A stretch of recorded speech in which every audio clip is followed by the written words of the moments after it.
All right, for your second example, we'll take the first equation, 15x minus 6y equals 0, and solve it for our y value. So equation number 1. And the first thing we would want to do is to subtract the 15x from both sides of the equal sign. And we'll bring down negative 6y equals negative 15x plus 0.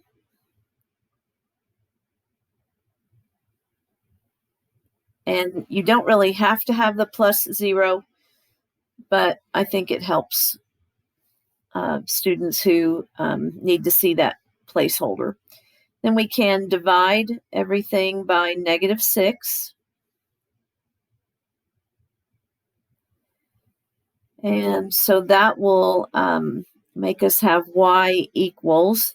And then we need for you to recognize that 15 over 6 will simplify. Both of those numbers will divide by 3. And then the negative over the negative makes a positive. So 15 divided by 3 would give you 5.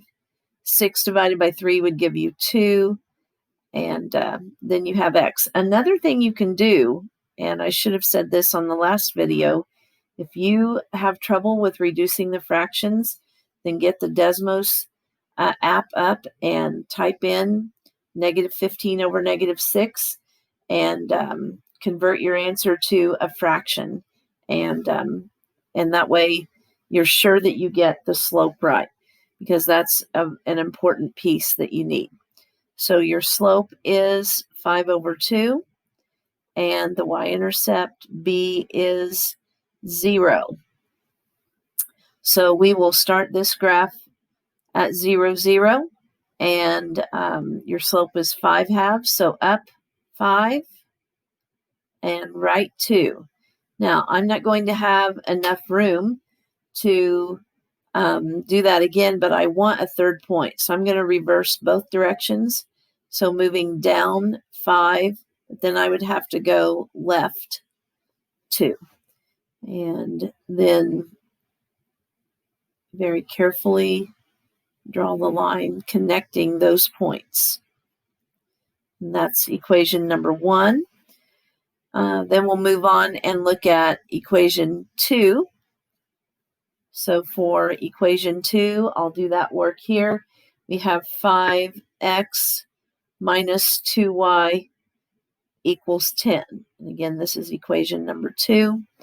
We'll subtract 5x from both sides.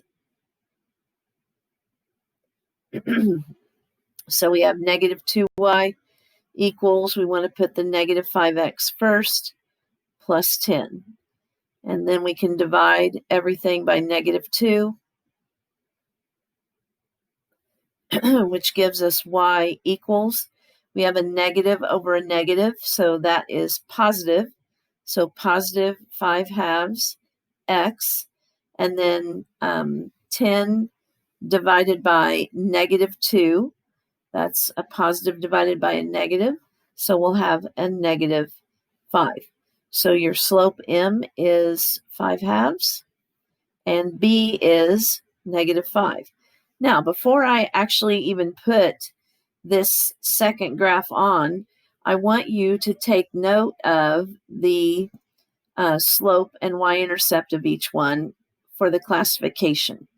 So notice that for my line 1, I have a slope of 5/2 and a y-intercept of 0. For my line 2, I have a slope of 5/2 and a y-intercept of negative 1. Both of those have the same slope, but their y-intercepts are different. So same slopes with different y-intercepts, those lines are going to be parallel. Parallel lines never intersect, and so they are classified as inconsistent. And actually, before we even can do the solution, we're going to know that these will never intersect and they have no solution. And then we'll go ahead and graph it. I just wanted you to know that you can tell a lot about the graph just from looking at the equation. So this graph is supposed to start at -5.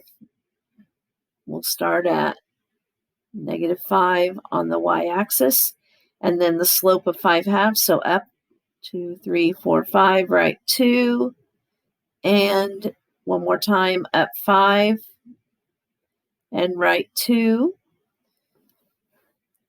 and then carefully draw the line connecting those points. And you can see that you have parallel lines. So we really do have a second line here that has the same slope and no and different y-intercepts. So no point of intersection. These are inconsistent with no solution.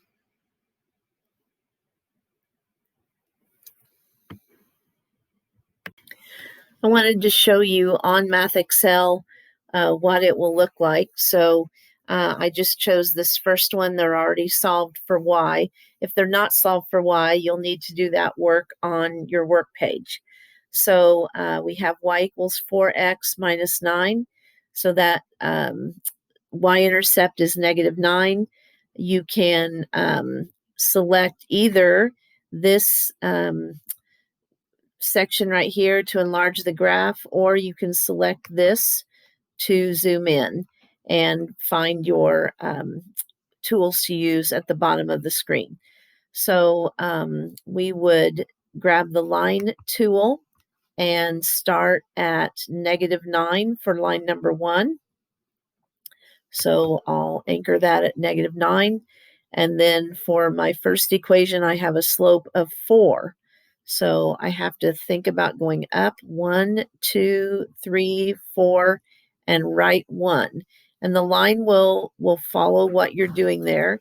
And once you put that point on, then your first graph is set in place. And so then you move on to your second one, y equals -3x minus 2. So you have to select the line tool again. This time your y-intercept's -2. So that will be our starting point. And so again, I'm going to select the line tool. I'll go to -2. And then my slope is -3. So I want to move down 2, 3, and right 1. And there's my anchor point for that part of the graph. Now, this would be a good chance for me to show you the difference between clear and delete. If I just need to start over, then I hit the clear button. And if I do that, it says it will clear all the objects drawn. Well, I don't want to do that, so I'm going to hit cancel. If I hit delete, delete will only get rid of the selected line. So it would only get rid of this line right here. And so I'm going to do that just to show what happens here. And so it left my first line, but it did get rid of the second one. So I'll have to regraph. And so I'll put a point at -2 and then down 3 and right 1. And so I've got my second line. And I noticed down here that this is a 2-part problem. So I've got to check this first. And it says that I got that correct. So I click OK because I've got to get to the second part. And then the second part is for me to identify the solution. Well, since my graph was not parallel lines, it's not answer C. My graph was not just one line, so it's not answer B.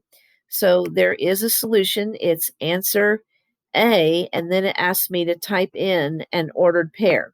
So notice down here, I've got the selection of this tool to type an ordered pair, and I just need to find out what my x is. So my x is, for the point of intersection right here, my x is a 1, and my y value is a -5. So I'll type that in, 1, and then move over to my next part, and that's negative. I need to be sure I'm over here past the, I have to maybe put my comma in. Nope. Then I want to put the -5 in. And this is why we want to practice this, so that we're sure. You can cursor over. I had to hit my cursor button and move over to the -5, and I just want to get rid of that extra blank. So just make sure that it looks like an ordered pair when you're finished. You may have to work with the keyboard a little bit to make that happen. We can check our answer and got it right and on to the next question.